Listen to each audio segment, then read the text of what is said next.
господин министър. Меѓутоа, многу јасно и децидно е дека со овие законски решенија се заобиколуваат редовните постапки на постапување согласно процесните закони, а дел и на материјалните закони. Тоа е факт. Од друга страна, ако и досега постоело, односно постои јавен интерес, точно во Законот за експроприација, овие постапки имало начин да се решат многу поедноставно. Зошто?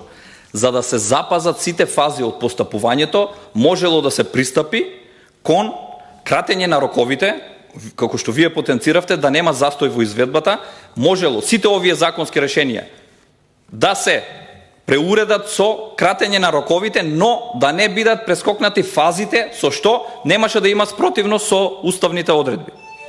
А овде, со вака поставените законски решенија и предлози, се соочуваме со противуставност и уште една, морам да ве демантирам дека и бесправно изградените објекти влегуваат овде во процесот на обештетување.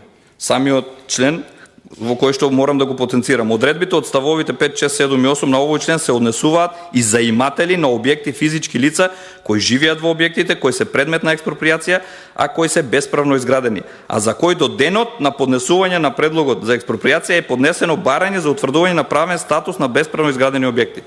Со тоа се прекинува целата постапка за бесправно изградени објекти и врз основа на овој закон за измени и дополнување, едноставно, пластично кажено, се легализира самиот објект, без да се утврдат сите потребни факти и докази кои што се предвидени во Законот за бесправно изградени објекти. Благодарам.